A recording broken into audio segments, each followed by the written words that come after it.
Welcome to the Sup FM podcast. This is our 10th year of the show, and our mission remains the same: to help us improve our knowledge and increase our love of the sport and our time on the water. In today's episode, we're heading into the wild landscapes of British Columbia to explore the coming together of adventure, culture, and personal purpose. From the lakes of northern Ontario to the vast Great Bear Rainforest, our guest has built a life shaped by the water and the wilderness. Today I'm talking with Norm Hann, expedition guide, environmental advocate and founder of Norm Hann Expeditions. Norm's story takes us from his early days as a teacher to becoming one of Canada's pioneering stand-up paddleboarders. We'll hear about his time guiding in the Great Bear Rainforest, his adoption into the Raven clan of Hartley Bay, and how his passion for conservation and paddling have become inseparable. And you'll find links to Norm Hann Expeditions and his future guided trips in the show notes. So here's my conversation with the uniquely inspiring Norm Hann. Hi Norm, welcome to the Sup FM podcast. Oh, great to be here with you, Simon. Well, it's great to meet you. We had your expedition buddy Bruce Kirkby on the show a few episodes ago, so I kind of feel like I know you already. But this gives me a real opportunity to go deep into your paddle experiences and knowledge, and for me and the listeners to find out a bit more about your favourite places in the world to paddle. But before we get into all that, I just wanted to get into how you got to this point, because although you're now based in beautiful British Columbia, you grew up on the other side of Canada, and initially you were destined to be a teacher and not a wilderness guide. So how did that all happen? Yeah, it's definitely a bit of an interesting journey and a long journey. I'm originally from Northern Ontario, so I grew up on the lakes and rivers. I was born in Sudbury, Ontario. And so my grandfather actually had a cabin, built a cabin on the river outside of town. It's a very strong mining area in that Sudbury area. My grandfather, who had actually worked at the mine for 44 years, had built a cabin, and that's where my mom and my Uncle John grew up, and they were on the river all day fishing. And so when we came along, the four kids, we spent our summers there because Mom and Dad were both school teachers.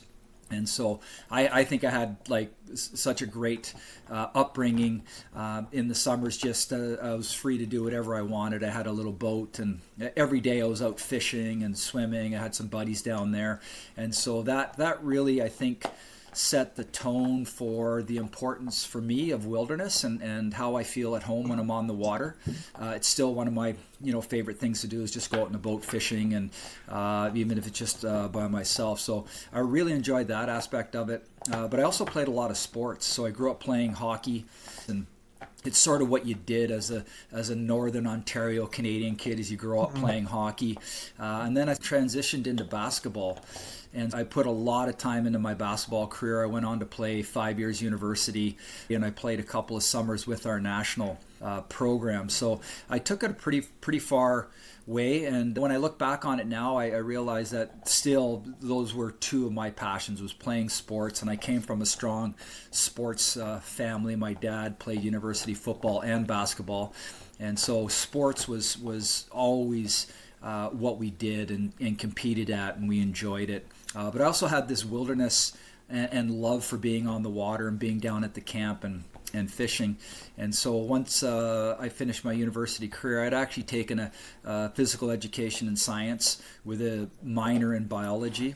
And both my parents were school teachers, so it looked like the path that was laid out for me was to go to teachers college. I took a 2-year education degree, and I was actually basketball coaching with the Brandon Bobcats out there. So again, I had the basketball, I was getting my teaching degree, everything was sort of falling into place, and I found myself, had a bit of a crux decision, and it was a moment where I had an opportunity to teach, but it was in northwestern Ontario, so it was probably 15 hours away from where I grew up, but it was still in the lake country, beautiful lakes and rivers and fishing, and so I had a half-year teaching contract up in Rainy River, and actually really enjoyed it. And probably what I enjoyed most was just maybe that separation from family where I grew up, trying to carve my own path a little bit. And at the end of that contract, I ended up getting a a phone call from a principal of a school that I actually where I went to school. Anna Barsanti, I knew her well, respected her. She was a family friend. And she said, Norm, we've got a full-time teaching job for you back at your school. You're probably going to be able to coach the senior men's basketball team. It was really was my dad's job, and my dad had just retired. And so here was this opportunity for me to come back to Sudbury, and I was wavering back and forth because I really enjoyed Rainy River. I had a cabin on the river. I had new friends. I was building a canoe, like all these things. It was sort of my own path, and I was like, I felt really good about that. But I ended up making the decision to come back to Sudbury and to take that full-time job. And I think almost once I took that job, I realized that although it was a great job and I loved the people, I loved Anna, and it looked like it was a perfect job, in my heart I knew that it actually wasn't. But one of the benefits of that year was I actually started working in the outdoor ed program with another teacher that I really respected there. And so we were taking the kids out onto the land, we were taking them fishing, we were taking them hiking, we were taking them on canoe trips. And although I loved the sports and the basketball, I really came back to sort of the outdoors again in that year, and I was really, really enjoying it. So that started to pique my interest in that year of starting to look at, outdoor education programs and focusing more on that, and maybe even look at the potential of guiding. And I finished that year, and I remember Anna Barsanti, who had hired me and knew me well, she said, you know what, Norm, you're a great teacher, you're a natural teacher like your mom and dad, but I can really see that you need to sort of follow your own path. And so that was a really big vote of confidence from somebody that I really respected. And she really gave me a lot of confidence to, make that hard decision. And when I look back on it now, it was a very difficult decision because I decided to leave Sudbury.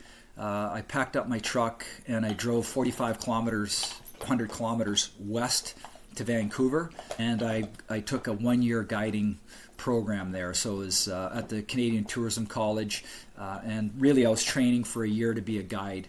There was other programs, but I had already had a lot of education. I wanted to get right into working sort of as quickly as I could. So I ended up taking that program out west, but again, it was a tough decision, right? And being a father now and having a family, I can understand probably what it was like for my mom and dad to, for their firstborn to go, you know what, I'm hopping on my own path, and thanks for the support, and I'm heading out west. And even for a few years after that, people who I knew really well back there were still waiting for me to come back home. Right? Because they're like, oh, so you're out in Vancouver. Oh, well, when you coming back? They just sort of knew me as, sort of how they knew me. And I really felt that I just had to create and carve my own path. And it was a tough decision. It was tough for my family. It was tough for me. But I knew immediately it was the right decision. And I really believe that once you hop on your path and you follow your heart and your passion, all of these things will come into your life to help support you on that journey and on that decision that you make. And it was really obvious that I had made the right decision. And, after that year, I ended up getting a job up in the northern Great Bear Rainforest. So right within that year, I was sort of put into this place that would literally change, my life for the next probably, 15 to 20 years. Yeah, well, that's quite a story. Stepping out of family expectations, be they applied lightly, it's all about your own self-image and your expectations. But yeah, it sounds like it didn't really fit, and you made the right decision, as it turns out. I'm quite interested about the Wilderness Guide training program. So that was an entire year. What did that look like in terms of the actual contents of the course itself? This was at the Canadian Tourism College. And so you would take, at that time, I ended up getting my lead sea kayak guide certification. We went through first aid certification. We looked at tourism businesses, wilderness environments, natural history. So there's a lot of great courses that really got me ready to guide right away. And when I was sitting in that class, I remember the coordinator of the program came in, and he had said, there's this lodge named King Pacific Lodge, and they're looking for an adventure guide to help start up their adventure program. The King Pacific Lodge was traditionally a salmon fishing lodge, But being in this spectacular area of northern BC, up in the Great Bear Rainforest and in Gitga'at territory, it was a wildlife mecca, and absolutely spectacular area. So they wanted to try and, I think, bring different type of clients up there. And so I remember the number. I still remember as clear as day. The number came across the table, and I looked around, and nobody grabbed the number. And I grabbed the number. I called them right after the class was done. And the lady that ended up hiring me, I had a conversation with her. They brought me in for an interview. And all of a sudden, they're like, great, you're hired. You're coming up in May to start the adventure program up in the northern Great Bear Rainforest at King Pacific Lodge. So it was a high-end lodge. And again, things were happening really quickly for me, where everything was sort of being confirmed that I had made the right choice and I'd gotten on the right path. And so, again, I was fortunate that, things worked out the way they did. And after I took the course, so that ended in April, and a month later I was flying on a float plane into the northern Great Bear Rainforest, and I was like, wow, where am I going right now? And if you've ever been anybody who's had a flight from Vancouver to northern, it's about a 2-hour flight to Prince Rupert on the north coast of BC. If you fly over the Coast Mountains on a beautiful day, you're just in awe, absolute awe of how spectacular the mountains, rivers, fjords, coastal valleys, temperate rainforest. And so I was really excited about that too, because it was a completely new area that I had to learn about. Growing up in northern Ontario, I sort of knew that area, but coming out west, I loved the process of learning, and trying to gather as much information as I could so that I could be an effective guide and work with interpretation and really understand all these new environments, which had started at the course, that 8-month course that I had taken.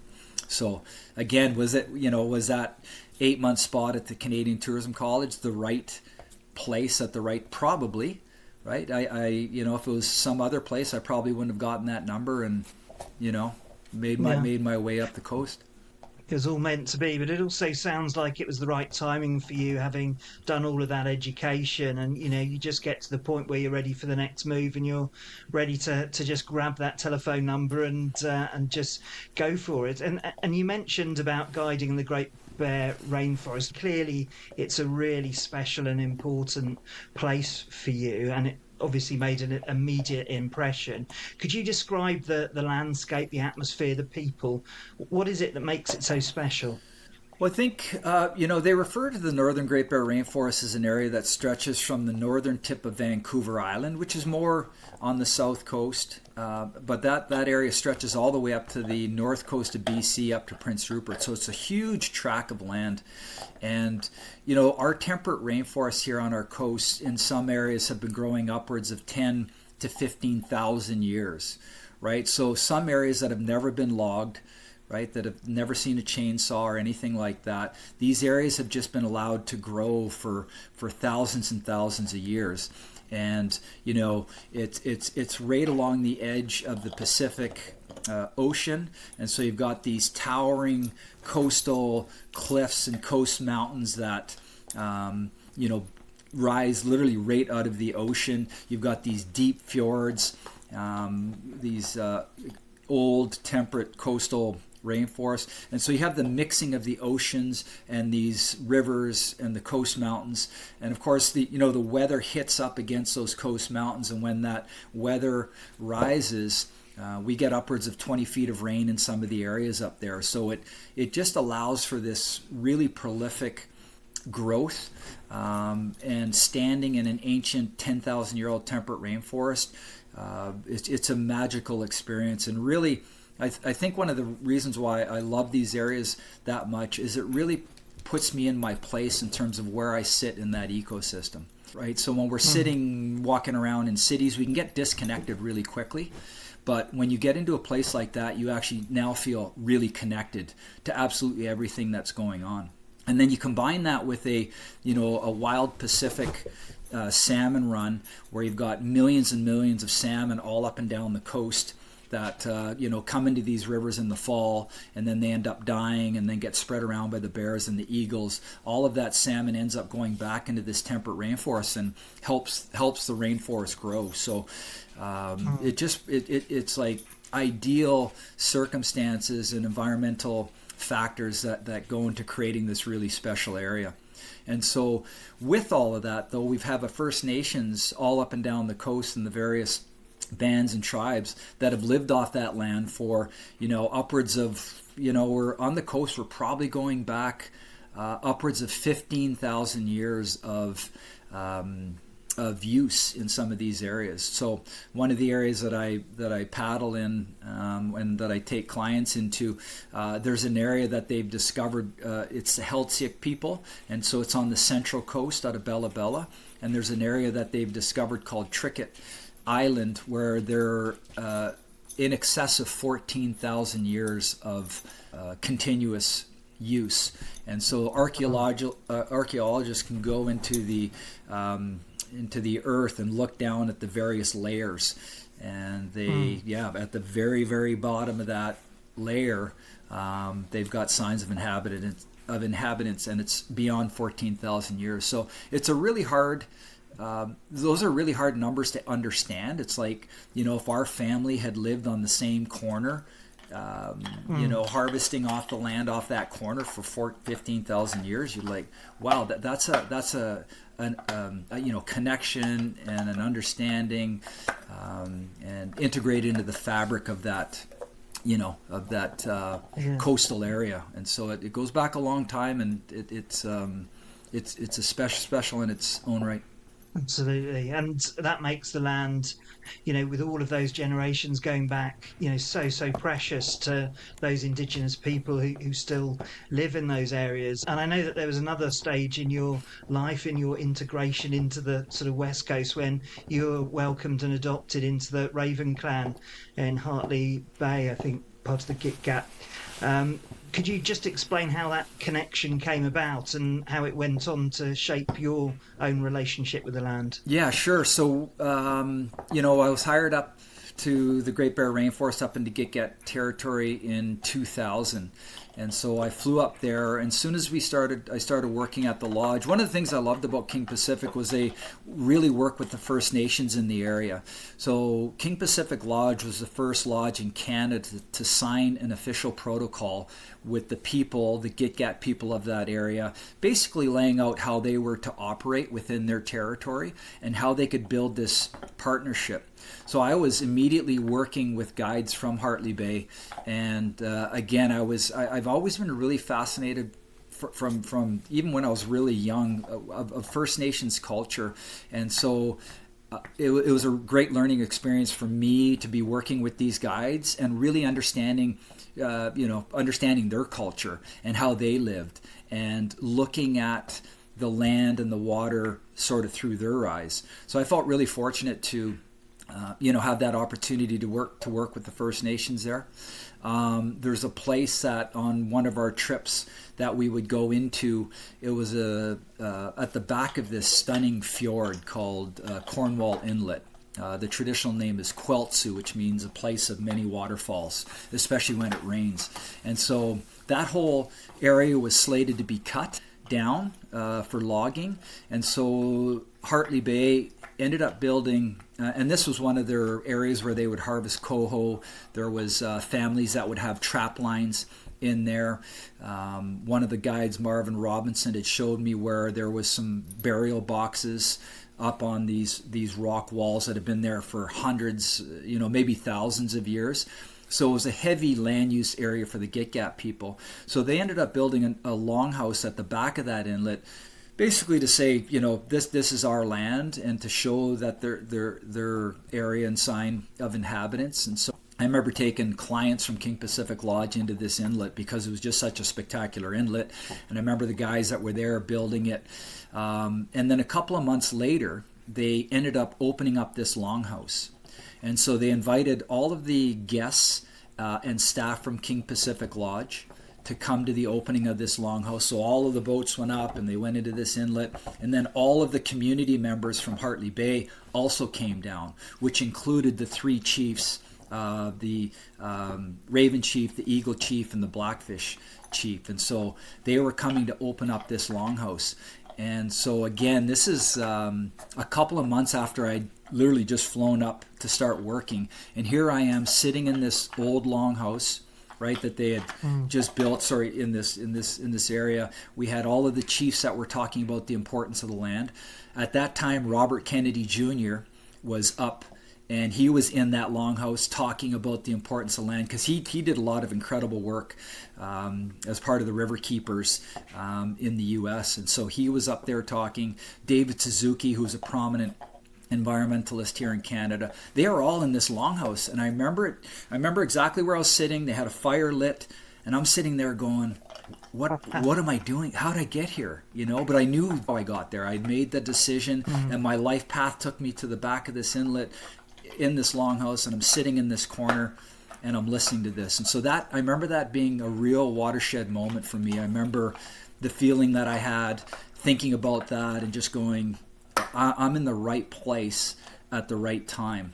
And so listening to those speakers, listening to the chiefs talk about the land, and then we had all of the community members that brought all of the traditional food to share with, I don't know how many people were there. There was probably close to 100 people that were there, and they had Dungeness crabs, and they had seaweed, and they had all of the traditional foods that they came and shared. And I was just blown away. It was all completely new to me, but it felt really good.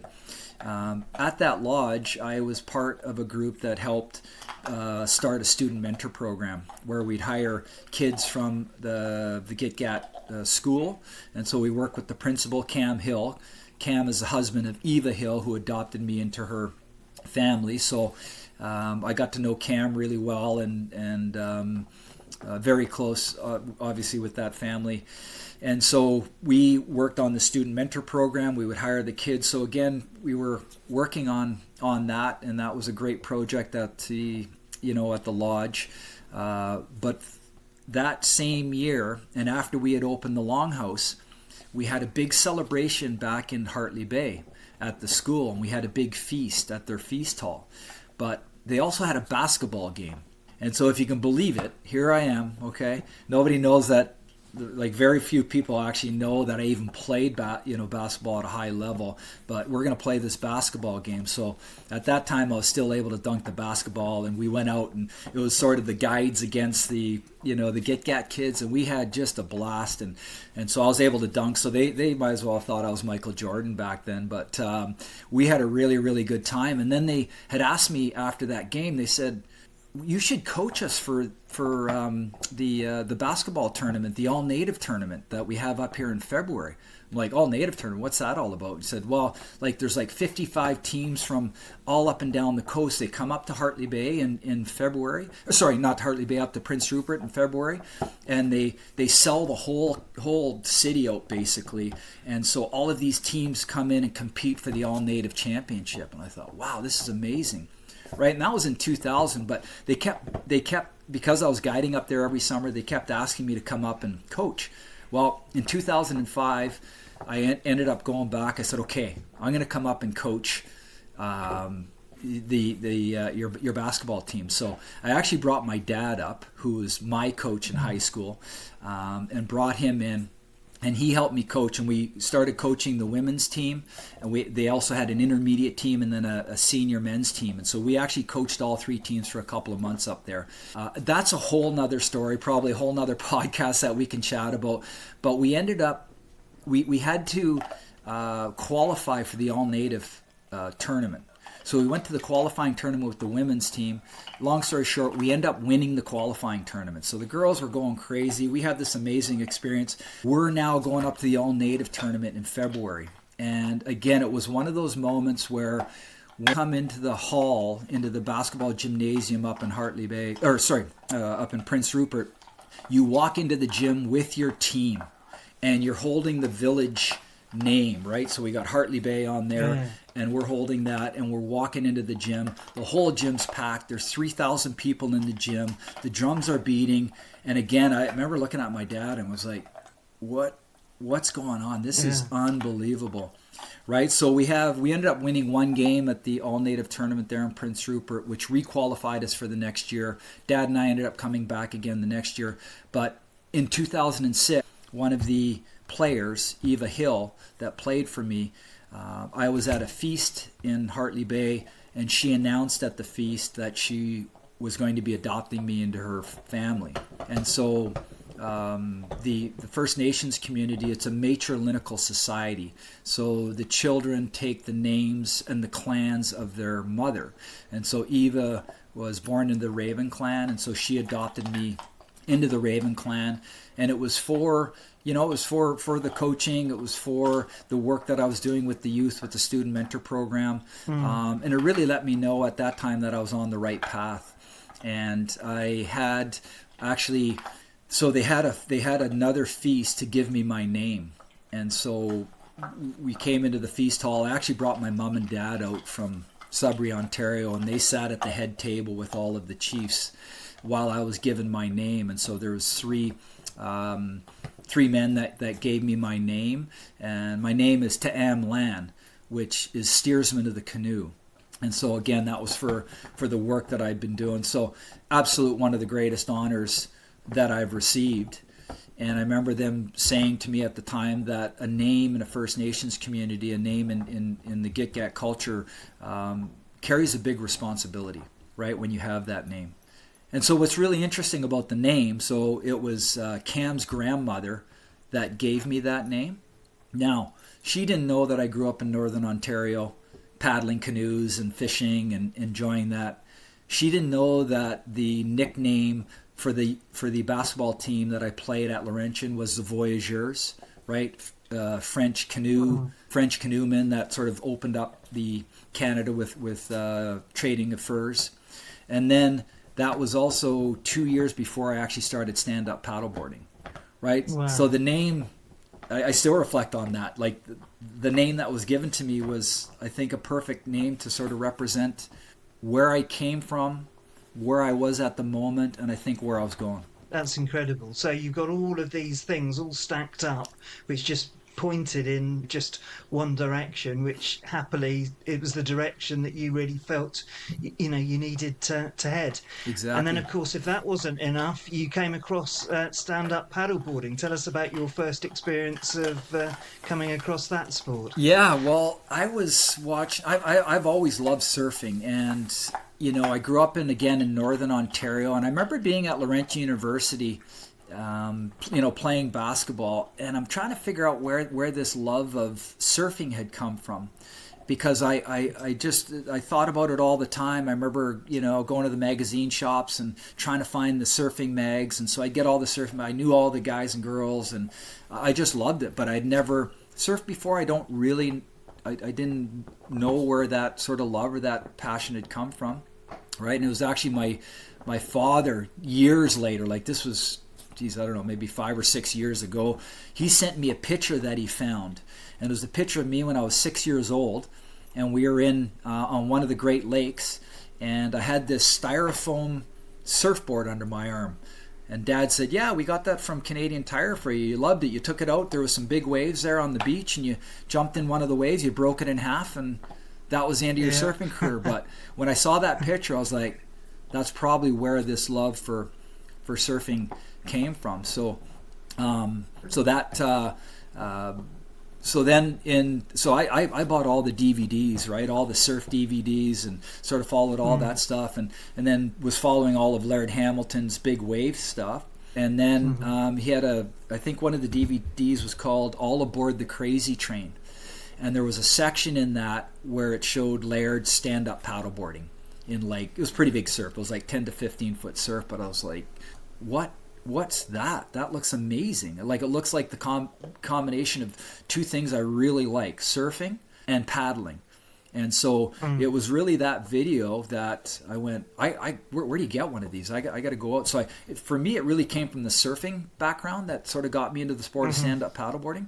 And so I was living in Vancouver at that time. So I was guiding in the summers up north on the north coast, and then in the winter season, I'd come back down to Vancouver, and I was actually ended up teaching at a college for a few years in the winter. But there was a surf shop down there, and I went to the surf shop, and they had one stand-up paddleboard.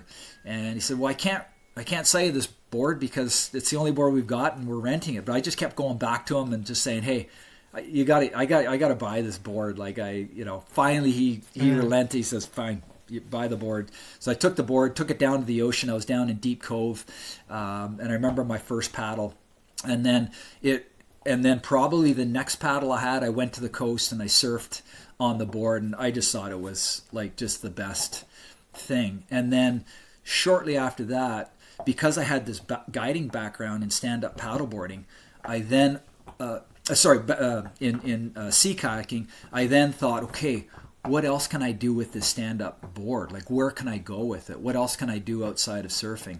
And that's where, the thought of like doing multi-day trips on the coast sort of started. So again, it hit pretty fast, and I sort of knew right off the bat that because I knew how I felt about it, I figured, I think there's going to be a lot of people that'll really enjoy this.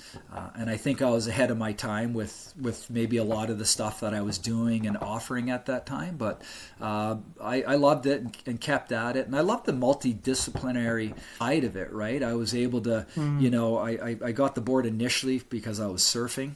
But then I started to do multi-day trips on it. You can go down rivers. I started racing pretty quickly after that. So that hit that competitive side that I grew up really enjoying and raced and did a bunch of, international races and really enjoyed that aspect of it as well. So it still is a, super fun, enjoyable sport that I'm still doing every day. And now, over the last bunch of years has developed a business with. Yeah, and so that's you've covered the whole gamut, I guess, of SUP, and sounds like you were there right at the beginning. Before there was specialist equipment, and so you must have had to sort of put in those tie downs on your board to go out on those multi-day. You're really sort of building it up from the base up. And I know that you went off in 2008 on your first multi-day SUP adventure, and it sounded like that sort of properly sort of ensconced SUP into your selection of nature adventure tools. What is it, do you think, about SUP that really provides that additional value when you're out in nature? I think, for me, once I started paddleboarding, I really looked to the Great Bear Rainforest again, right? Because that was 2008, so I'd already been up there for 8 years, and I was like, I want to explore this area on a paddleboard. Like, I think it would be a really amazing tool to use to explore. And I think one of the attractions is just that natural feeling of standing up and having that perspective. I like the challenge of having this new tool and not really having much other knowledge out there to tell me how to use it or how to develop things. I remember when I was working on my forward stroke and looking at some of the technique, I remember reading Dave Kalama's blog, right? He had a blog way back then talking about, paddle stroke, and he was an ocean guy. And so I looked to a lot of his stuff. But really, when it came to like touring and exploring on a paddleboard, there really wasn't anything out there. So I don't know if you can see behind me, but I've got an 11, almost a 12-foot. I'll just rotate a little bit. That's a thing of beauty. Yeah, so that's the very first board that I had built for me by a guy named Andy Lambrick up in he's up in Pemberton. And so I went to Andy. I said, Andy, can you build me he was building surfboards out of red cedar. So that's a red cedar board. It's 40 pounds. And I said, Andy, you got to build me a paddleboard. I want to take this paddleboard and I want to go up into the Gitgat territory and do a trip on it. So he built the board for me. Absolutely spectacular board. And I remember going to the lake just outside of his house, and it was funny because I was like, is this thing gonna float? Like, we put it in the water, I stood on it, paddle, I was like, great, it floats. And as you can see, I just put 2 attachments on it. So the very first trip I did up there was with Explorer magazine here in Canada, and I had a 115 liter dry bag, and I just put everything in the dry bag, right? Had just those two little attachments, put a strap over it. And looking back, I have to laugh because I was like, man, we got pretty good weather, to be able to pull that trip off. But we did 5 days, and I think sort of showed the potential really of what we could do. But this, board design hadn't taken off yet, and I think with racing, downwinding in Hawaii, board shape started to change, and so boards started to mirror more of a kayak almost, where they're starting to get longer and narrower. And you had a chat with Bruce. So one of the things Bruce and I love doing on our trips is just sort of pushing those limits, working with new boards and new designs and seeing really what worked for multi-day touring. But back then, even the clothing, right? We just had wetsuits, which are they're for surfing, not for touring, right? So exactly. But that's what we were wearing, and we sort of figured it out as we went along. And I think I really enjoyed that, because there's not too often in life where you get a chance to be sort of at the front end of a new sport where you're working on design and trying to figure that sport out as efficiently as you can. And with the multidisciplinary aspect of stand-up, I think that's why so many people enjoy it, because whatever your physical water environment is, you can go and explore that area. So guys and girls were now exploring rivers, and we're exploring outer coast, and we're racing on them and surfing on them and pushing big downwinds, and I think that just makes it really attractive. The other thing that I love about it is the simplicity of the sport. So I think, like a lot of things, we can make things really complicated, but one of the beautiful things about stand-up is the simplicity, is the fact that you can just stand up on the board, you grab a paddle, you put your leash and PFD on, and then you're free. And I love the freedom of it. So even with our trips that we do, if we're out with 6 to 8 people, we're within a group, and I've always loved the team group dynamic, but you also have your own experience. You're free on your own board, and you have that autonomy. And I think people really love that part of it as well. But you also see the connection to the water. And I think that's probably that area where people maybe don't quite see that initially. They think they're just going out for a paddle, and then all of a sudden you're out on a flat, calm morning, the mist is rising, sun just coming up, the loons are calling, there's a moose in the, all of a sudden you're now connected, and you're much more aware of your environment. And to me, that's why I love using that tool on the coast, is the areas that you can get into, the simplicity, just picking the board up and hopping up on shoreline. A lot of times I'll watch sea kayakers come into the beach, and the sea kayak comes in, they take their hatches off, and all this gear is coming up and down, and we hop off, board under one arm, put the pack on the back, and you walk up. So it can be nice and efficient in a number of ways for travel and exploration. Absolutely, it's really flexible and really simple. And my first board was a sort of very basic inflatable, and I had a bit of a reverse snobbery on it, because I raced on it, I surfed on it, I downwinded on it, and I did my sort of exploring on it. I didn't want to change it, and it was a bit rubbish, if I'm honest. But yeah, it's the simplicity. You can do everything on everything. You don't have to have the nice shiny brand new kit in order to have a great experience. And what you say about making things more visible, I think that's a really crucial thing. So you can obviously see wildlife better, I think, in that aquatic environment from standing on your board, but also it introduces you to sort of, I guess, the litter and a different perspective of the environment that makes you want to preserve it. And I think that's also something which is pretty consistent with the experience. You don't just see it as a individual experience. For those who have bought boards and who are out fairly regularly, it's a way of life, that connection with the water. It's an environment that you really have to respect and support.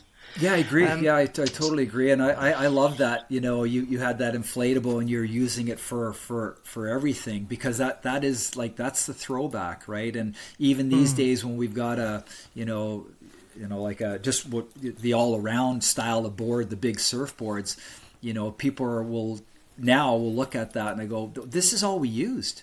We use this for everything. We did everything on this. And so, yeah, now you go into the garage and you've got a quiver of boards. Well, I need my 711 surfboard, and if it's bigger, I've got a 9.6 surfboard, paddle surfboard. Oh, I've got my downwinding board. So, yeah, we can make it complicated, and certainly as sport develops and as equipment develops, it makes that experience more efficient, faster, more enjoyable. But you can throw all of it away and just take your one board, your one paddle, and go have fun. Obviously, the Great Bear, where you went for your first expedition, you've got an incredibly rich collection of wildlife. And I know that you had, during your time guiding, many encounters with wildlife. But could you talk us through some of the most memorable ones? Because I know that the salmon spawning season, as you said, is a particular peak for seeing those apex predators. Talk us through some of those special experiences you've had with wildlife. Yeah, sure. So that area up in Gitgat territory, south of Prince Rupert, north coast of BC, having worked there for 7 or 8 years, I think one of the most memorable things about that area is the wildlife. And so, the wild salmon runs, the humpback whales, which were hunted for almost 60, 70 years on our coastline. Humpback whales are almost extinct. And even since the time that I made my way up to the North Coast, which was in 2000, up to today, it's absolutely incredible, the turnaround, and not just in northern BC, but all down the whole coast of British Columbia, down on the south coast here. The humpback numbers are really coming up. So that's really good to see that they've made their comeback. Wild salmon runs are still prolific up in that area, although they have diminished quite a bit from probably some of their traditional numbers. But on all of the trips that we've had, paddleboarding, I've run I just called it our Great Bear stand trip. And so we go up at the end of August and the beginning of September, when those wild salmon were starting to come into the rivers. And as soon as those wild salmon come into the rivers, not only are they important for the trees, but there's over 200 different species that are reliant on those salmon when they come into the rivers for food and nutrition. And so, the more popular ones are going to be your black bears and grizzly bears, coastal wolves or sea wolves, the eagles, ravens, all different types of species. So when we were going up there on paddle boards, we'd have these opportunities to, come into these estuaries where these salmon are spawning. And I've had numerous times where we've just been sitting on the boards, and there will be a pack of wolves in the estuary coming down and actually fishing and grabbing these wild salmon. So you'll just sit there. Again, with the boards, it was, they're so light and they're just easy to kneel down. So anytime, we're in the presence of wildlife, we just kneel down on our boards, we raft up, and then we're just so quiet. And so they're just great platforms to view from. So we've had experiences where, watching coastal wolves, we've had experiences where, you'll be paddling along the shoreline up there, and there'll be, a black bear walking along the shoreline. And just with your board, you just follow black bear along the shoreline, and he's flipping over rocks and feeding on crabs and crustaceans, and you're watching them. We've had opportunities, we've paddled with lots of humpback whales. Again, the humpback whales they're huge. They're 40 feet long. They're 1 ton per foot. You can see them in as singles, or you can see them in feeding groups upwards of 15 whales. But every year that I've been up on the North Coast and in the Great Bear Rainforest, those whales are just coming back more and more with their numbers. The other whale that we're now seeing up on the North Coast are fin whales. So the fin whale is the second largest mammal in the world. It's 70, 80 feet long, second only to the blue whale. And so they've come up to that area, and they love that part of the coast because there's a lot of herring, there's a lot of food for them. So in the winters they're down in places like Mexico and Hawaii, and then in the summer they come up to their traditional feeding grounds on our coast here in BC, and especially up in that North Coast area. Very steep walled fjords up there, and so they're able to communicate really well, and they feed a lot. So but probably the most intimidating creature that I've been in the water with has been the killer whale, or the orca. And the orca on our coast, it's anywhere throughout the world, it's a super predator. So there's predators and then there's super predators, sort of like your lion, right? So here on our coast, that killer whale is the super predator, very, very intelligent, very athletic. And so on our coast, we have 3 types of killer whales. There's what they call bigs or transient killer whales, and they're the more popular ones you'll see on films where they're feeding on sea mammals, right? Sometimes you'll see them taking seals off the shoreline. Those are your transient or bigs.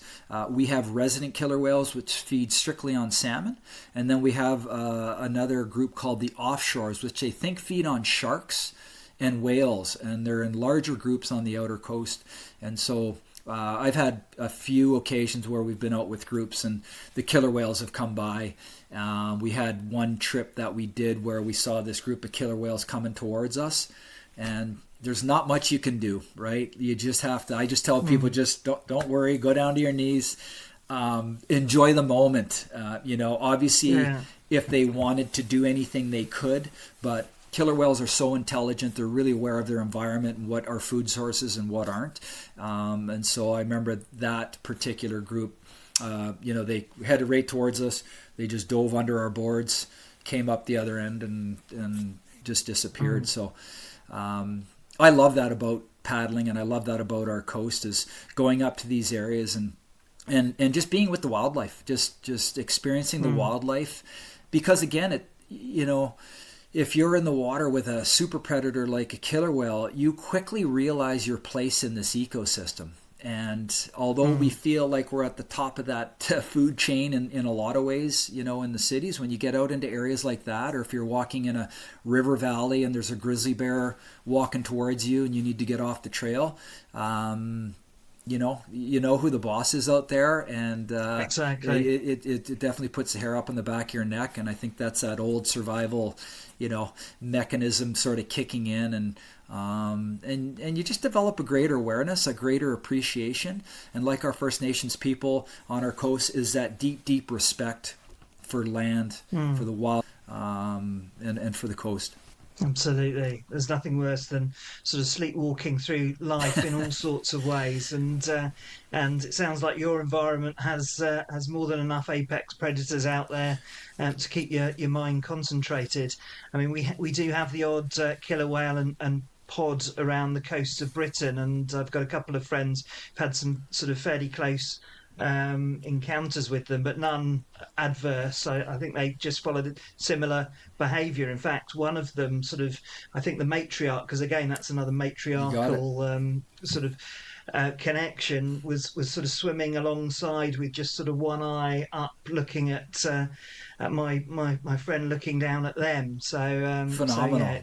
So yeah, these are lifetime experiences, right? You have one experience like that, and you'll never ever forget it. And it brings such joy and excitement, to people. And I really believe, especially as we continue to move forward, like wild places are so critical for us as humans, right? To realize where our place is, to understand what's important, and that connection. And I'm down here on Vancouver Island, and with my son and partner Jen, and hockey, and it's a busy time, but I feel down here I'm fortunate I can get out on the water or get up into the mountains, and but places like that northern BC, I feel the calling every year, every season, to get back up there and to really get into that environment. And I wish I could spend a lot more time than I actually do now, but again, I'm fortunate with my lifestyle and my business to be able to facilitate experiences for people and to get to these areas that are so critical. And that's the thing about your role in all of this. It's all about facilitating people's access to that area. And the more people who do that, obviously, the more care they take over that environment, the more momentum that can be built in order to protect that. And that brings me rather neatly to a film which you're involved in back in 2012, which is available on your website, and we'll supply the link in the show notes to this episode. But it's called Stand, and I thought it was absolutely brilliant watch. 40 minutes. I would certainly encourage everyone to watch it because it really brings alive the connection between the people and the beautiful lands, the Great Bear Rainforest. Could you just explain the original purpose of that film and how it came to be made? Sure, yeah. Nick Tycrob and Anthony Bonello, the filmers and producers, did a fantastic job with that Stand film. But I have to go back to, the adoption in 2006 into the Raven clan with Eva and having, her dad and Cam's father and Cam's uncle who gave me the name say, this name carries a great responsibility. And I think I was looking for an opportunity to honor that responsibility that I had, but I wasn't quite sure what that was. But we go a couple years down the road and I start stand-up paddleboarding in 2008. And then in 2009, the Northern Gateway project really came onto the radar of the BC people. And it was an Enbridge project. And what they wanted to do was to build a pipeline from the tar sands in Alberta, across 1,000 salmon-bearing streams in BC, out to the coast in Kitimat. And then the proposal was to run these super tankers down through the Great Bear Rainforest coming out of Kitimat, so that's in Haisla territory, and then the tankers would move from Haisla territory into Gitgat territory, so literally right through the area that I had been working in for 8 or 9 years. And I was, at that time, I think that was in 2009, I'd actually, with my teaching degree, so many times things have come full circle for me, I ended up teaching for a year in Hartley Bay. I was teaching an essential skills for work program for some of the young adults up there. And so I was working in the community, and I was also working with one of the matriarchs, one of the elders. Her name was Helen Clifton. Helen Clifton, on November 23rd, coming up, is going to turn 100. And so absolutely one of my heroes. I've learned so much about Gitgat culture, so much about our coastline and what's important from Helen. And so I was working with Helen in the class. And so every Wednesday, Helen would come in and she would talk to the kids, the Hartley Bay kids, about their culture and about where the clan originated from and every aspect of the culture. So she was talking to them, but I was so inspired listening because of all these stories, and she'd bring out the territory maps, and this is where we had an old grease trail, and like all of those types of things. But then she also said, but there's a reason that you need to know all of this, because Enbridge is proposing a tanker route to come right through our territory, right past our front windows here in Hartley Bay. And they're proposing bringing that oil and taking it over to Asia. And we can't let this happen. This area is too valuable. I'm showing you all everything that's at risk. So she was talking to the kids, but I was looking at this going, what's going to happen? This is crazy. They can't do this. Right? And so in 2009, actually, Helen and I watched this film called The Black Wave, and it was the legacy of the Exxon Valdez spill. And so I had watched that, and I was crying because I was just so upset for what had happened to the people of Alaska, but they're proposing the exact same thing for our coastline. And so I became firm in my belief to do what I could to not let that happen. What can I do to help with this, to help stop this? And just started paddleboarding in 2008, given the name in 2006. I said, I'm going to get on my paddleboard and I'm going to paddle the tanker route. I'm going to paddle the proposed tanker route. I want to see for myself the whole area that's going to be at risk.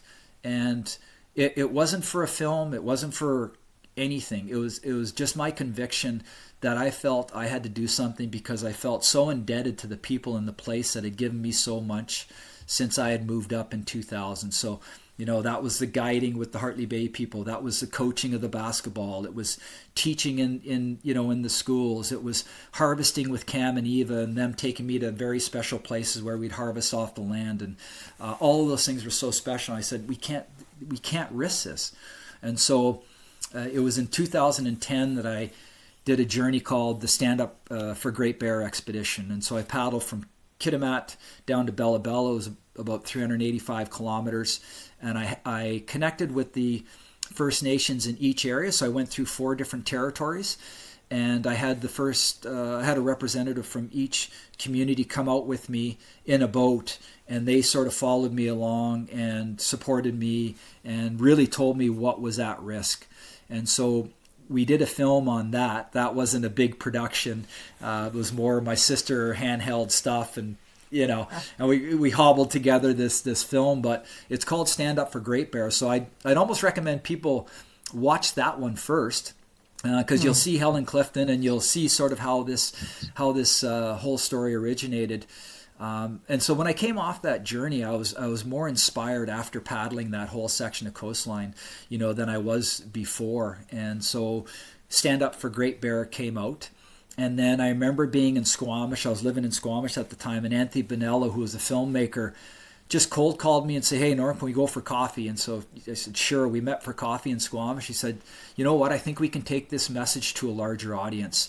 I'd like to do, basically he was saying, he wanted to do his part in terms of helping to get this message out. And let's get it out. Let's do a better production." He wanted to retrace the route that I did, but I said, "No, I've already done that. I want to go to a different place to paddle." So we went over to Haida Gwaii. So Stan Film, we connected with Nick Tycrob as well. So Nick and Anthony worked on this film. I went over to Haida Gwaii in 2012, which are these islands of the people, which are off the west coast of British Columbia. Very, very special area as well. Haida are very strong and proud people. And so I paddled those islands. But we also showcased, at the end of Stand Up for Great Bear, there was a teacher in Bella Bella who was inspired by my journey, and he started building these wood paddleboards, sort of like the one you see behind me. He built it with the kids in Bella Bella. So that was the first class. I ended up going up there to Bella Bella to teach them how to paddleboard, because I was working for Paddle Canada as well, and with my teaching background, loved the teaching and training side of the paddleboarding. But then Anthony said, "Okay, well, let's maybe follow the next class, the second year class that Chris Williamson was working with." And so we documented that whole year of that second class building those wood paddleboards. And so Stan Film brings together those stories. My friend Ralph Breweiler, he's showcased there as well. So the whole surfing side of it in Tofino, and Ralph's connection to the coastline growing up in Tofino, and what it means to him. And so I think it really spoke to a lot of people. But what really helped us out was we went around showing that film in a bunch of places, because our goal, our job was just to get the message out to as many people as we could. And I even people that I didn't think, let's say, were that knowledgeable about the oil stuff, I think just the film and the word stand and standing up for what you've been, wherever that may be, we all have a responsibility, I think, to look after these places that have given us so much. But I remember being at one of the shows, and we had a gentleman come up, and he says, "You know what? I've got some connections. I could probably get this film on Netflix." I'm like, "What? Netflix? Sure, if you can do that, go for it." And so, sure enough, and I think it was, this all comes back to that decision that I made to quit my job and to get on my path and to come out west. I really believe when we do these types of things and we're in it for the right reasons and we're really passionate about it, things are going to happen that support that. And that was another really good example where this guy named John came up, and he ended up getting it on Netflix. And so a lot of people saw the film that really exposed the challenges that we're having here on the coast. And that got it out to sort of a surf, stand-up paddleboarding, ocean crowd. And people really responded to it. And it's amazing. Like, that's now, 15 years ago that came out, and people still message me about it. People are still talking about it.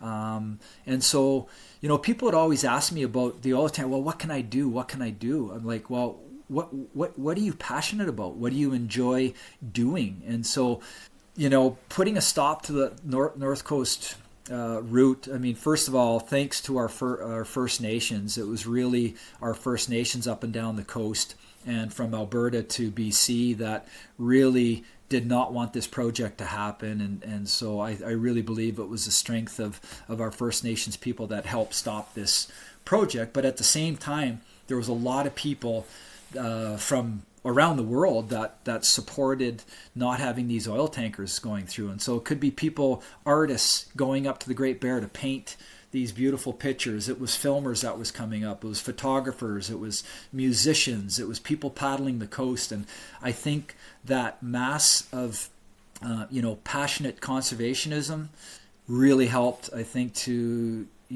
put an end to it. And when Justin Trudeau came into power, he put a ban on that North Coast tanker route, and effectively with our First Nations ended up shutting down that pipeline route. And so we breathed a sigh of relief for at least a little bit. But again, it's just a lot of people super passionate. And for me personally, I just felt very, very strongly that this was not a good idea and I had to do something. And when I reflect back on that on my life's journey, I realized that really was the responsibility when I was given that name, that I was able to contribute to helping protect that place. Well, it sounds like there's a whole combination, and I'm not a big believer in fate, but you've just been pointed relentlessly in that direction. I think that film does still really stand out. I thought one of the strongest bit were the kids building their paddle boards there, because quite apart from my affinity with woodworking as well, I'm not a very good woodworker, but that interested me. But the fact that they were there several hours before school, and then the woodworking teacher said that he had to kick them out around about 10:30 in the evening as well, just showed the level of devotion that they had. And now they've got a tool that they can go out and paddle with. But it also shows the pressure of lots of people coming together with a common aim, and it's never one thing that leads to whatever result you're looking for. It's everyone together joining arms and moving forward. But a hugely powerful piece of filmmaking and life affirming as well. So I would encourage people to watch that, and we'll supply the link to the precursor of that one. I reflect back on it fondly. We actually used that film for years afterwards. I went into hundreds of schools after that film was done, and it was called Take a Stand, and we went into all these different elementary schools and high schools. We're still doing the odd one where we'd show that film, and then I'd actually do a slideshow after the film on the Great Bear Rainforest and some of the stuff that that I do up there, and a lot of the wildlife videos and things of that sort, just to to continue to get that message out and to take the responsibility that I have to continue to build awareness and education about these special places that we have. And of course, set up Norm Hann expeditions shortly after you discovered SUP, and you've been exploring and guiding expeditions not just on your own coast, but also in Belize and the Maldives and Yukon and elsewhere in the northwest. And these are all very different environments. So I'm just curious about how your relationship with the Indigenous communities at home reflects when you paddle elsewhere and in areas and communities that are not the Great Bear. I think that's a value that I have in my business. I think because I love, it's important to me personally getting to know the people of the place, and I always feel like to really understand a place wherever you go, you can't fully understand it until you get to know the people of that place. And so that's a brand value that I think that I have with the business. The very first trip that I did was up in Gitgat territory, and as those trips started to develop, I almost took a cue from the lodge that I had worked at, where the King Pacific Lodge was the first lodge to sign a protocol with the First Nations. So, the first thing that I do, whether I'm doing it commercially or personally, so Bruce and I have paddled, pretty much most of the BC coast. If it's personally, because I know so many people on the coast just through my work, that I've done in the past and stand film and things of that sort. Usually I'll reach out to somebody personally and just say, hey, we're going to be in the territory. Bruce and I are coming for a paddle. I just want to ask for permission just to see if we can paddle through the territory, and just to let you know where we'll be. So on a personal side of things, I like to do that. Just touch base with people. Commercially, same thing. So, because I've been working in Hartley Bay for a number of years, I've got a protocol with them as well. And I'm working on another protocol right now on the Central Coast with the Clem 2, the Kitasoo people. I have a signed protocol with the people in Bella Bella. So even though I'm just in a lot of these areas, I'm only doing maybe one trip a year. I feel, again, it's my responsibility to touch base with them and to, especially as land claims and land use has changed quite a bit in the last number of years.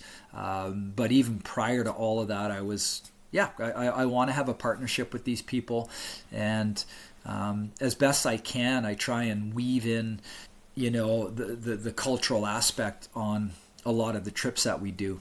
And in the perfect world, if I can hire a guide, from the territory to come out with our group, and even if it's just a dinner somewhere or an opportunity to connect with them on a beach and have a fire and just chat, even in a small capacity like that, I think those things are really important so that people understand. The territories, they understand the people. A lot of times there's books maybe that I'll read that I think really give some great cultural background on it. And so I'll recommend, books for people to read when they come into areas. And I've always loved that too, is whenever I go to do a new trip. And I think it was like, when I was coming from Northern Ontario out west and just learning about all of these different aspects of the coast and the people. I think when I go into new places, I love reading about the place and the people and really trying to get a background and a feel for the area of these places that we go into. An example would be, in leaving BC is working with the people down in Belize. The owners of Island Expeditions are from British Columbia, and the original owner, Tim Boys, he had reached out to me. He had actually heard my name sort of through racing, I think. So it's really funny where some of these connections happen, but he just said, hey, they've been down in Belize for 30 years doing sea kayaking trips. He said, but I want to introduce the sport of stand-up paddleboarding to the staff down there. Maybe there's an opportunity that we can work together and bring some people down to do some paddleboarding trips. So I went down for 5 days during their training in December. This was back in, this is going to be our 10th year.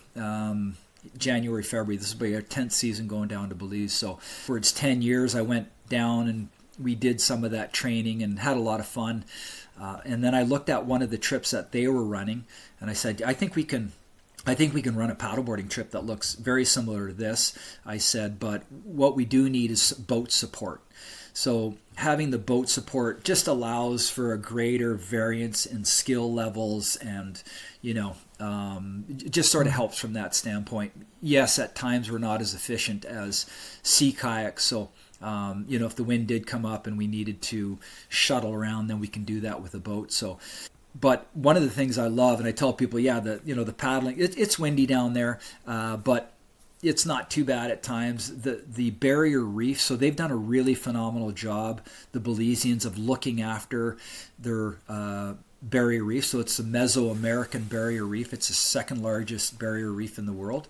And they've said no to offshore oil drilling as well. So in a way, it really reflects some of the stuff that we value, in Canada. And so you sort of have the environmental side of things. You have this incredible barrier reef. The snorkeling is amazing. But again, it's getting to know the people. And so I work with the Belizean guides down there. Usually on each trip we have 2 guides that paddle with me, and then we've got a third guide that runs the boat. But then we've got the cooks at the camps down there as well. And so just getting to know the people of the place, and it's you've got a Mayan cultural history there. You have a Garifuna culture down there, and so it's quite a mixed culture with a lot of history. But I always find that clients not only enjoy obviously the paddling and the snorkeling, but they love the guides. And Islands has done an amazing job of their hiring process. Even during COVID times when we couldn't get down there for a couple of years, they were still running GoFundMe programs to be able to continue to get money flowing into the communities, because these guys on these jobs. And when tourism really took a nosedive, it hit a lot of the families tough. So again, I love the values that Island Expedition has, and it really lined up with the values that I have. So those partnerships are really important to me. I love having partnerships because I feel two sides can make a whole even better than the individual parts. And so that's a good example of a great partnership down there. Absolutely. And I do tend to get a little bit sort of dewy-eyed, I guess, about this whole paddle ethos. And I totally agree with you. It's all about collaboration and working together to lift everyone together, as opposed to just looking for the direct opportunity and then stiffing others. And you do get that additional value add. Local guides who understand the environment to a huge degree, where they can have conversations with you and point out things that you didn't notice at all, and is just a complete brain fryer. I mean, have you had any of those experiences down there in that environment where someone sort of pointed something out, or giving you a bit of insight, which has sort of been quite incredible? Yeah, I have to laugh because as soon as you put your head in the water down in the Belizean waters on the Barrier Reef, I remember the first time I did that, and just the array of colors and the number of fish that are down there. I couldn't believe it. I was like, this is incredible. It was a completely new environment to me, right? Looking down at this, and being in Canada, and knowing the species and interpreting up there, this was a whole new world for me. And so the Belizean guides, when they're down diving, right, they've got like a little pointer. And when you look at the book on reef fishes, like it's that thick, right? And these guys, the guides are really well trained in Belize, and it's a real badge of honor to have that guiding certification that they go through. So they're really incredible at interpretation, and I'm pretty sure over the years Island Expeditions has really worked with them and found a lot of the best guides down there. So not only they're great guides, but they're great people. But they always joke about, okay, when you come up, I don't want you to just say I saw a bluefish, right? But that was sort of how probably I was, like, oh, that bluefish down there, right? Or that redfish. And it's like, so we try, and every year I go back, I try and learn a little bit more, but it would take me a while to get to the competency level of the Belizean guides down there who know that area well. So not only are they great, at interpretation, but some of the guides that I work with are fishermen. So they dive for lobster, they dive for conch, they spend so much of their life underwater. They're incredible free divers. So they're just absolutely effortless, when they go down and are pointing out all these fish. And an aspect of the trip that I really enjoy, again, which mirrors some of the stuff that we do up here on the North Coast, is that we'll go out and harvest lobster. We'll harvest conch. We'll do a little bit of fishing, so we'll catch some fish, and then we bring it back to the camps, and then we, have a barbecue. And so again, we're having these traditional foods that we've just gone out, we understand the biology of it, we've hunted for them, and then we bring it back and eat it and share it over dinner with everybody. It's like, man, that's a really phenomenal experience anywhere you go. And so I've really enjoyed, I love the guides down there and working with them. So I think we have this really great combination where they do such a great job in interpretation wise, not only of the underwater world, but of the Barrier Reef, of the mangrove islands, and all the different species associated with that. They talk a lot about their culture and the cultural history, right, at some of these cultural nights that we have. And then I can really provide, a lot of the coaching for the stand-up paddleboarding, and sort of trying to perfect some of the techniques, and also sharing my knowledge with the guides on more like stand-up paddleboarding guiding principles, right, of touring and downwinding and surfing, and really knowing how to use that board. So I went down and through Paddle Canada, trained all of the guides, so they ended up getting their flat water instructor certification. They were just so excited to get that certification, very proud. And so again, it's one of those, I think, really great partnerships that we have, and that I really enjoy and value when we go down there. And I think clients can see that when they come down. They're like, wow, this is a really, really fun and cool experience. And you've got quite a variety of paddle experiences that you offer there, because you mentioned it is quite windy.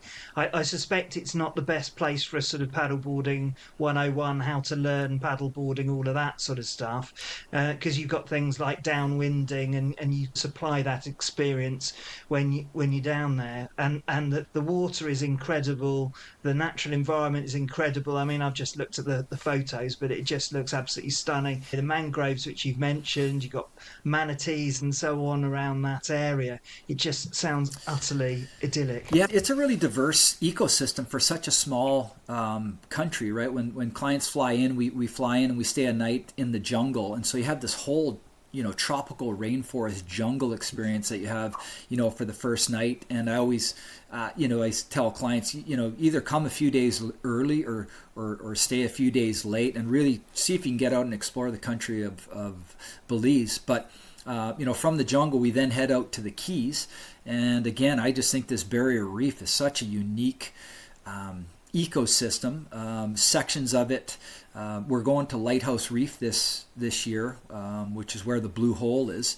So that's Lighthouse Reef is a UNESCO World Heritage Site. Part of the barrier reef on the southern barrier reef where we paddle at Glover's Reef is also part of the UNESCO World Heritage Site. So, with that designation, you realize they're special environments. Because of the wind. And I think I was a little surprised probably when I first came down there, and some of the guides tend to bug me. Is like, man, every time you come down, you bring the wind with you. They call me Storm, right? So I'm just like, yeah, I know. How come it's always windy when I come down here? But I think there's there's trade winds that blow for the most part down there. Again, having that boat is nice because we can then tow upwind if we need to, and then just get blown down the reef with the wind at our back. And if it's calm enough to paddle to different locations, great. Anytime we can get into the mangrove islands, usually it's flat calm in there. So people go, oh, this is sort of what I expected, like calm water. But what I've realized too is as that stand-up paddleboarding client has matured, their skill set overall has gotten a lot better. So we're getting clients from all over the place now, and I'll always ask, like, how did you hear about the trip? What's your paddling experience? And more often than not now, that paddling experience is a lot higher than what it was when I first started running trips down there.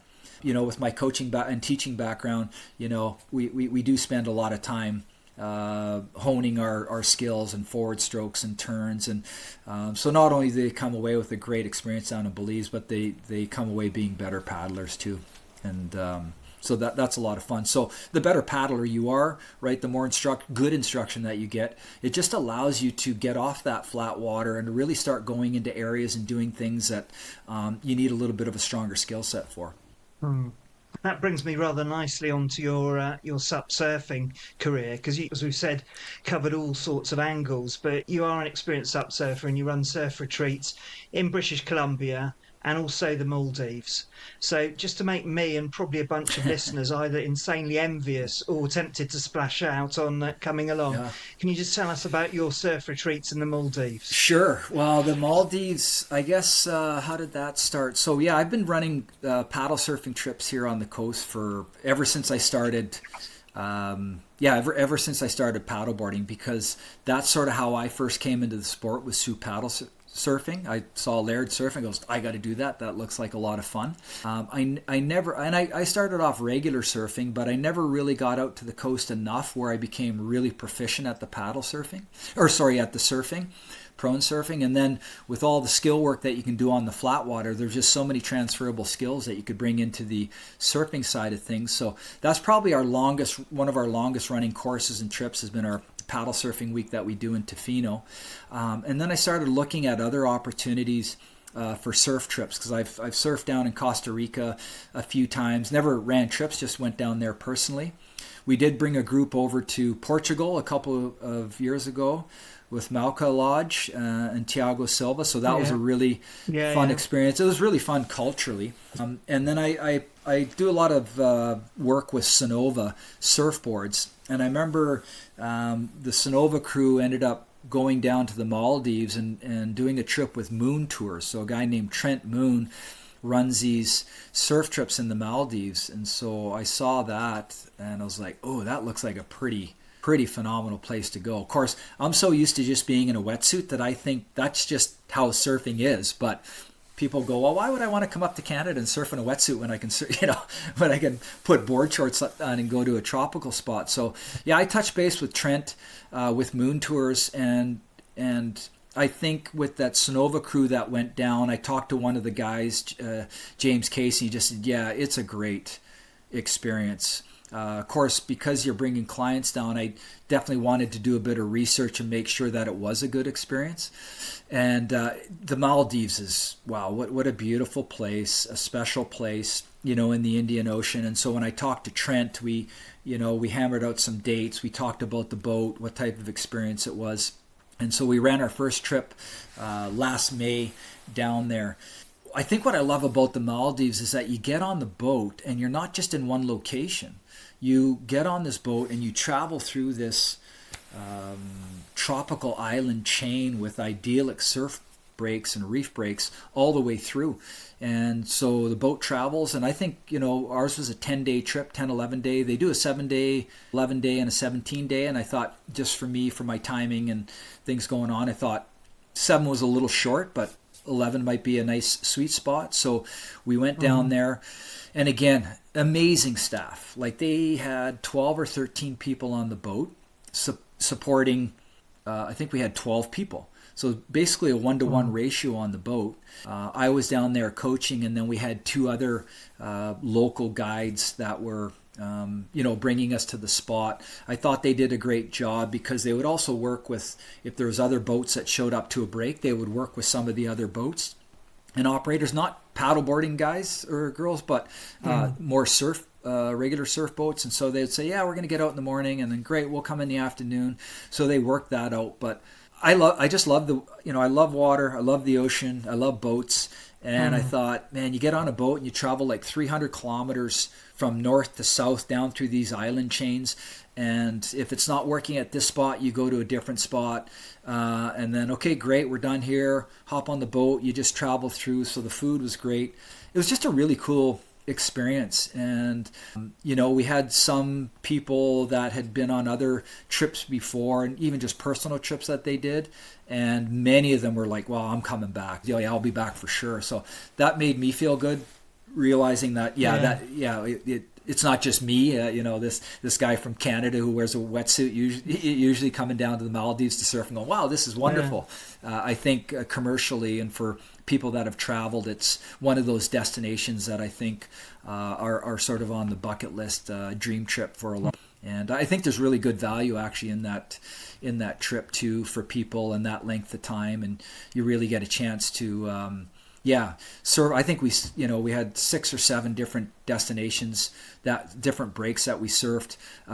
Some days we're surfing 3 times a day, and one of the guys that was there who came down with me, I said, I don't know if I've ever said this before, but I'm not sure if I'm going to go out for the 3rd session, right? Because it's hard to get me out of the water when I'm surfing, but we grinded it out, and we did that 3rd session. But so you get a lot of surfing. You got a lot of surfing down there, and as I said, the food was great. The staff was fantastic. The boat was a lot of fun, and it just takes you away from the crowd. So I thought it was a great experience, and I would love for anybody to come down. We've got the trips are sold out for this year, but we've just added a date for 2027 at the end of May into June. So it's a really great time to get down there. Well, there you go. All the links in the show notes. And it sounds like a really effective way of running that trip because you're already out back, aren't you? And then you've got all of the local knowledge knowing if this doesn't work, then that will work. And so it sounds like the perfect combination for just spending time. Guess you need to get your fitness right before you get out there because it sounds like a lot of sessions. Totally. Yeah, exactly. Even for myself, it's like, man, I gotta put those hours in before I get out there. But yeah, I really like that, working with the local surf guides that were there. They really know that area well. They know the people there, so they can really maneuver. And I know there's a lot of things going on behind the scenes just in terms of getting us to the right spots and hitting the right timing, and really knowing that area well, because they love surfing too, and They just anything you ask, yeah, no problem, no problem. We'll make it happen. And so it's really easy for me again to work. And I think in all these trips, like we've talked about with the partnerships, like when values line up, things are just a lot easier, and you're not grinding against people or situations. And it's just really nice as we get older to have things easier, not more difficult. So really great people to work with.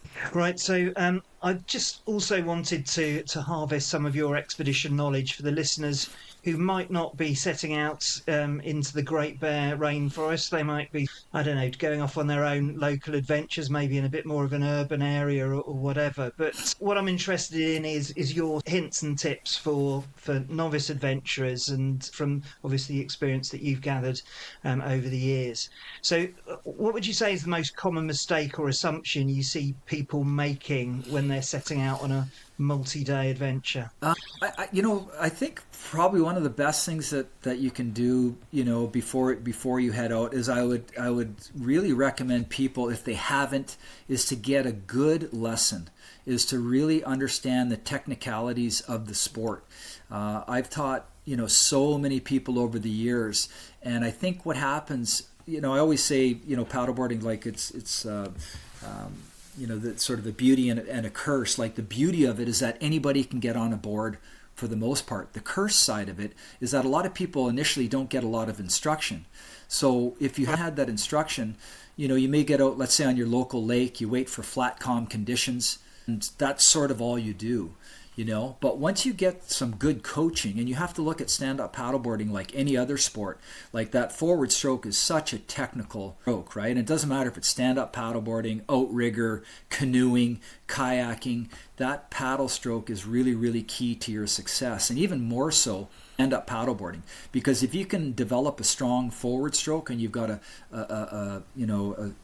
you're fit and trained up a bit, it's amazing the different conditions that you can actually go in and paddle with, paddle against. We talk about paddleboarding as being a dance, so understanding the technicalities of moving your feet around on the board. And that's where, back in the day when we had the all-around boards, you could work your footwork and edging and all different things like that to understand how to work with the water conditions that you have. Right. And so one thing I would say is, like, if you haven't, get some really good solid instruction. And a lot of people, they don't maybe have that opportunity to have coaches nearby, but that would be one thing, is like really work on improving that skill set from your paddling, your body position, and your foot position on the boards. Second thing I would really look at is really make sure that you have all your safety protocols in place before you get out on the water or look to do multi-day trips. And so some of those safety protocols would be as basic as wearing a leash, putting a PFD on, carrying some extra gear, having a way to communicate with somebody if something went wrong out there. So looking at some of those safety protocols that you have, right, before you head out. And then the third thing is looking at the actual equipment that you're going to be using.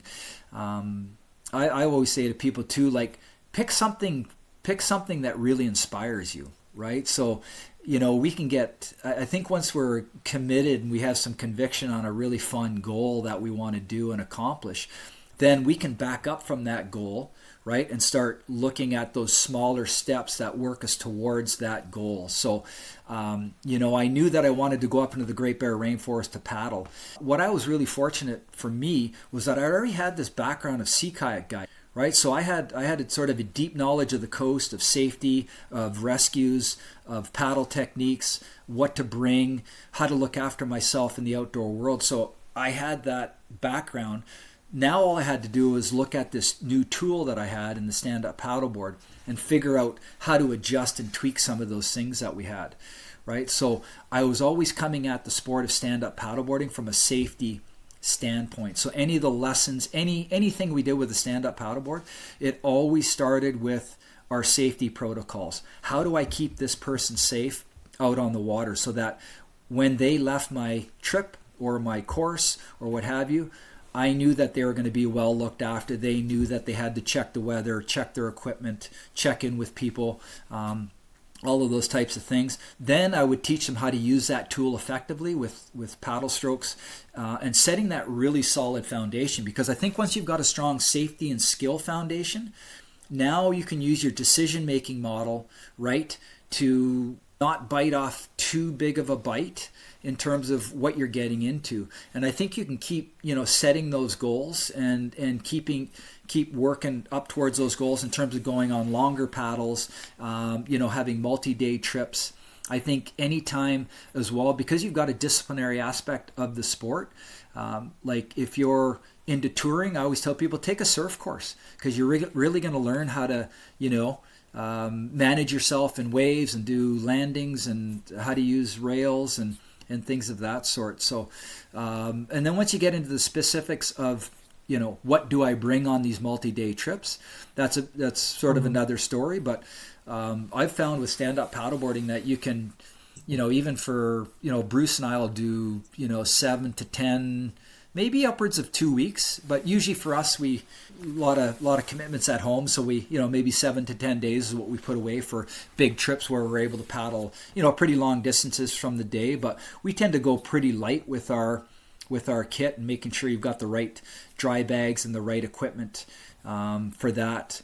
And that's part of the fun, is like you'll do a trip and then you can document it and journal it, and then, okay, for next time, this is what I need to bring. I don't need to bring that. I need to bring this. This needs to be lighter. And that's always the fun part, I think, of these experiences. When you come back, not only do you have this great experience out there, but you know how to improve it for next time. Continuous improvement. I mean, so much in there, so much that I agree with. I think in some of these things you have to sort of fight across the human impulses, because very often what people see is they see you out there in this fantastic environment and they just sort of make that connection, right, I'm just going from now and going off and doing that thing, when actually, the preparation is key, and it's really important you test your right edges. So that starts with getting the right technique and improving your ability on the board. As you say, surfing is a great way of developing those skills in a sort of moving environment. So if you're in an adventure or a touring environment and things start to sort of head south a little bit, then you can sort of adjust to those things.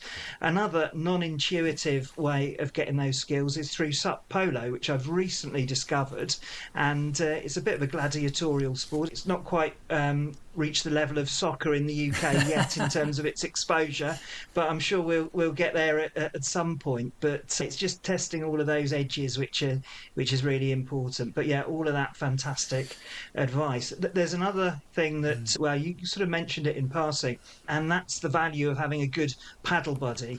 And I know if I asked you what you look for in a good paddle buddy, you'd probably say Bruce Kirkby. So maybe I can follow that by saying what makes him such a good adventure partner.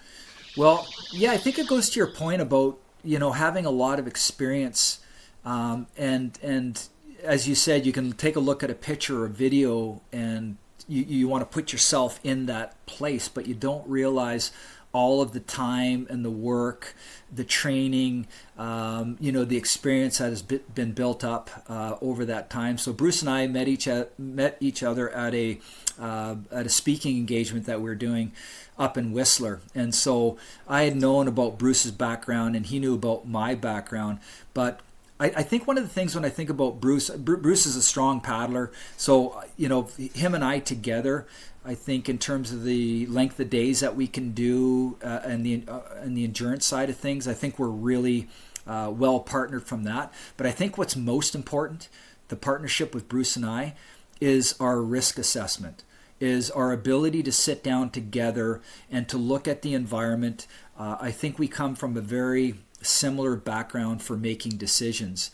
And I think, if we rewind back to sort of that person getting out onto the water, for the first time, or maybe wanting to do multi-day trips, I think it's really important to make sure that you have some type of decision-making process before you get out on the ocean. So again, that's part of that safety protocol, when we're teaching people. And again, I always figure it doesn't matter what avenue they come in to see me, whether it's a trip to the Yukon or if it's a 2-hour course that we did a couple years ago. I'm going to give them some tools that they can use that are going to keep them safe out on the water. So when I look at the partnership that I have with Bruce, we, if Bruce is leading and he's ahead of me, I know he's making all of the right decisions. I think he has that trust in me, and that trust in your partner in really dynamic environments. And so, we like the challenge of paddling the open coast. We like the challenge of, bigger water. There are some consequences out there, but we're not jumping into that outer coast blindly and just going, hey, we're strong paddlers. And this is coming from a lot of experience. And so, I've been guiding on the coast for 26 years. Bruce has, got the same amount, maybe even longer, just in terms of being in dynamic environments and making decisions in the mountains that are going to keep him safe. My job is to keep my clients safe. So I'm always coming from a conservative decision-making background. And I think Bruce and I make decisions very, very similarly. I think our risk assessment and how much risk we want to take on is very similar. And so that leads to really, really solid decisions when we're on the outer coast. And so I have complete trust in paddling with Bruce. And I think he has that complete trust in me. And I think that's very important when you're looking at a partner. Doesn't matter if you're in the mountains or you're paddling dynamic rivers or you're on the outer coast. You get with people that you feel comfortable with, that aren't going to push you into something that you're not completely comfortable with, and then you make decisions and work through that outdoor environment safely, because we all know, obviously, there's thousands of examples out there of decisions that were made poorly.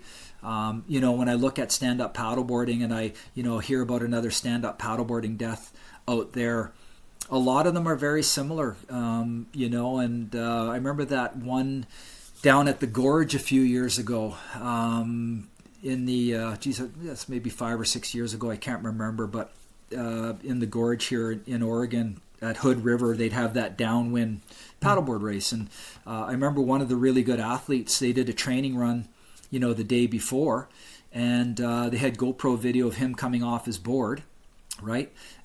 He didn't have a leash on, and the board disappears, he's in the water, and they didn't find him till the next day. And people are going, how can this happen? How can this happen to this athlete, this strong paddling athlete? And when I looked at that, that's why I like reading about all these things. At one point, he probably got into the sport where somebody wasn't there to tell him, hey, you should be wearing a leash, right? It's more important than the PFD, right? It keeps you attached to your board. So that little miss sort of went through his whole career, right, with paddling, and now he's in this dynamic environment, and his board is blown away. He's in the water, and it's that moment he realizes that, it's probably over, and it's really sad. They're all really unnecessary deaths. And so I don't think our industry has done a great job of, in magazines and videos and, showing people paddling in bikinis without a leash and PFD. And yeah, it doesn't look sexy or what have you, but it's not safe at the end of the day. And so, when you look at sea kayaking, right, having that background, and Bruce has got the exact same background, like, yeah, you're always wearing a PFD, right? You know how to flip, you know how to rescue, you know how to do all those things. And because with the sea kayak, you have to sit into it, a lot of people have a fear, like, oh, I don't want to tip in this thing. So they're going to get somebody to teach them how to sea kayak and how to be safe. Well, stand-up paddleboarding, unfortunately, is a very easy sport to just go buy an inflatable, hop on the water, and away you go. But no one's really told you how to be safe. So exactly. Yeah, so I think that decision-making process for Bruce and I is something that's really key. And not only that, he's just a great guy. And sometimes we're on the beach for like 2 days waiting for weather. So him and I have good conversations, and that's important too. Yeah. He's not short of a few stories, and you're probably not short of some either. Yeah. So that'll keep you going for quite some time. Just completely agree. We had a particular horror show over here at a place called Haverfordwest on a weir. Again, hubris, people who led it just, it would be all right. And, it was just, I remember on the day that it happened, I went straight for the weather conditions in the local area. It just utter madness leading anything on there.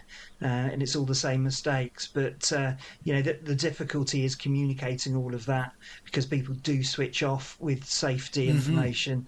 So I'm part of a working group in the UK looking at all of this. And one of the things that I've been banging the drum is just keep it really, really simple.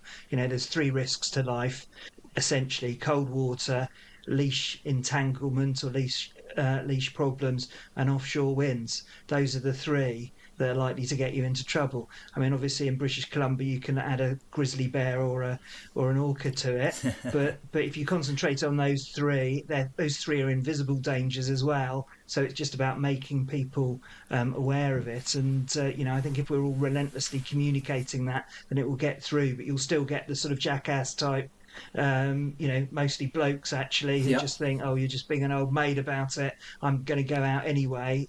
You can't really do anything about that, but hopefully some rationality will reign at some point.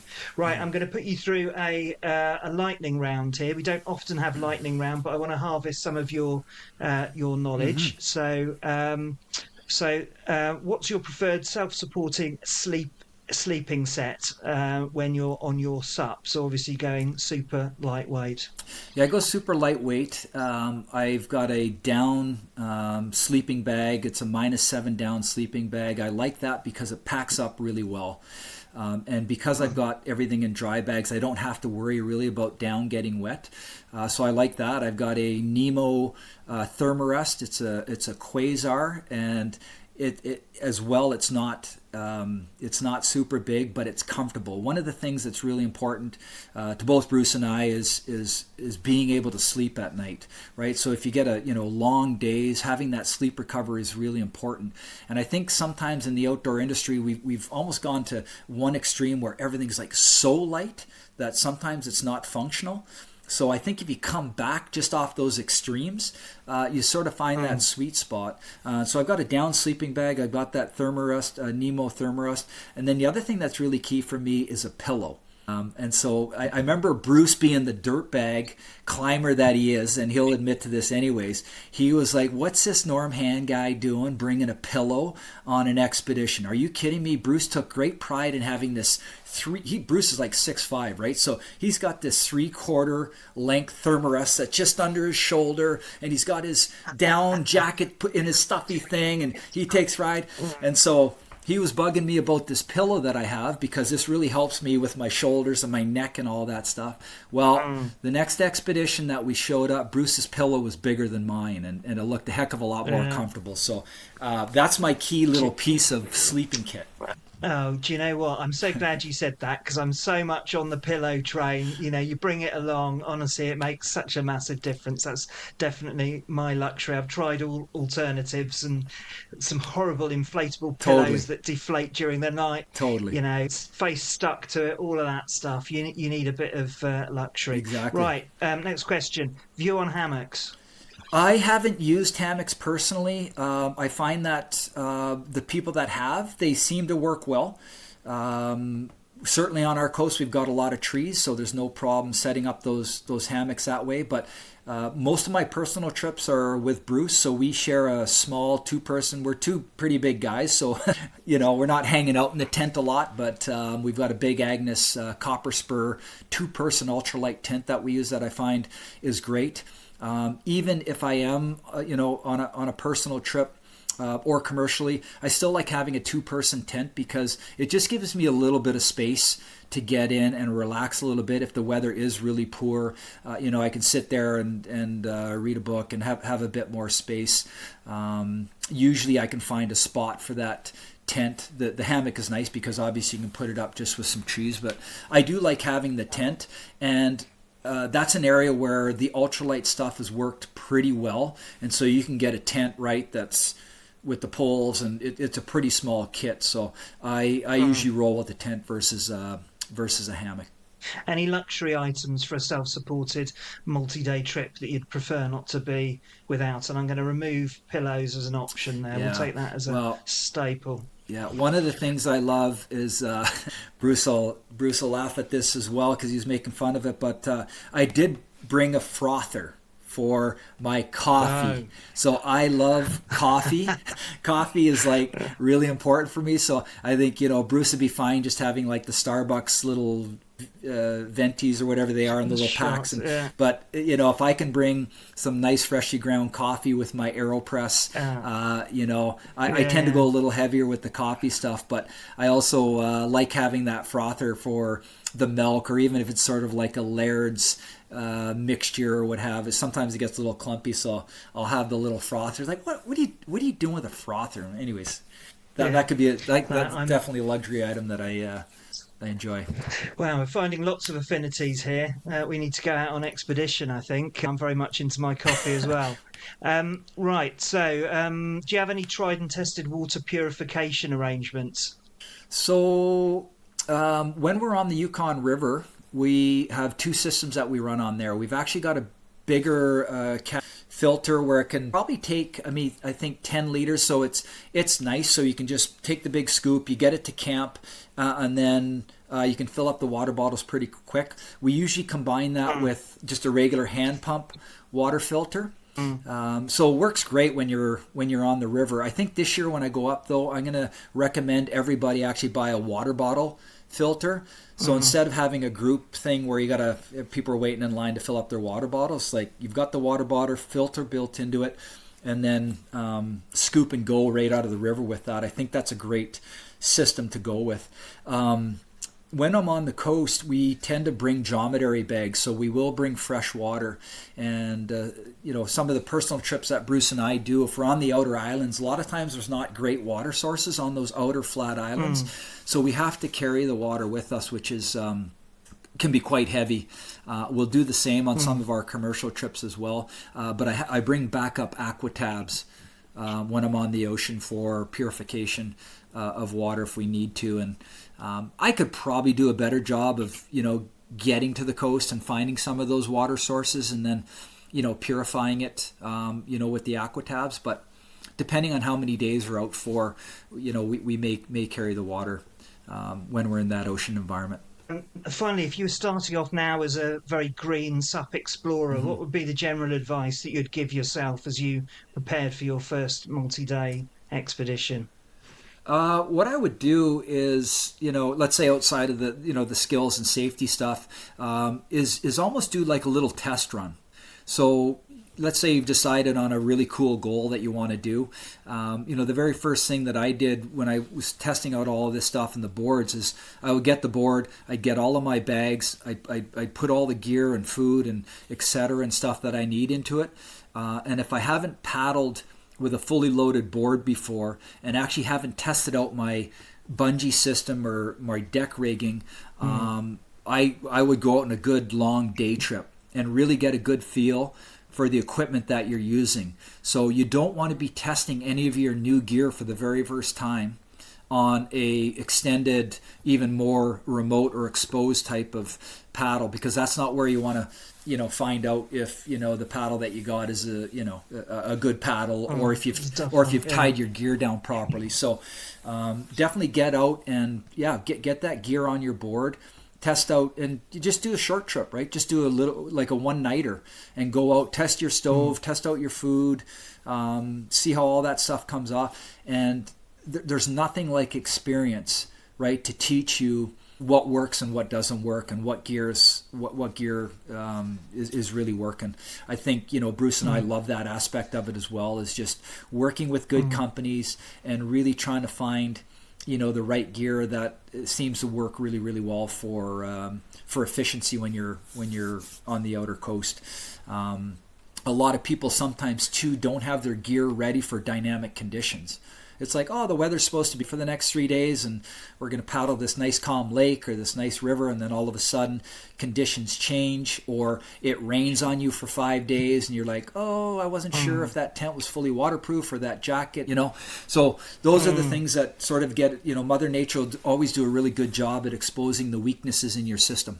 Certainly for any of your listeners, if they need any clarification on decision-making models or favorite pieces of gear or dry bags to use, anything that matter that I can help them out with, they can probably get a hold of me with the show notes and emails and websites and stuff like that. But one of the things I love is, and I've always loved, is just sharing the sport, being an ambassador of the sport. So it really doesn't matter what brand of paddle or board or what have you that I use. I always try and recommend what's best for people out there in terms of equipment and keeping them safe and that sort. Norm, it's been great to chat, and we'll make sure that links to normhand.com and your fantastic guided trips will be in the show notes alongside your social media. And I'd also encourage everyone to watch the film Stand, which was pretty emotional in a positive and life-affirming way. It also allows us to get our eyes on the Great Bear Rainforest and shows why it's such an unspoiled wilderness worth protecting. Norm, thanks for your time. It's been an absolute pleasure talking, and see you on the water. Yeah, I really appreciate the time, Simon. It was great to connect with you and your audience, and really fond stories to bring up and to chat about. And thanks a lot for having me on the program. See you in the Maldives. Sounds good, brother. See you soon.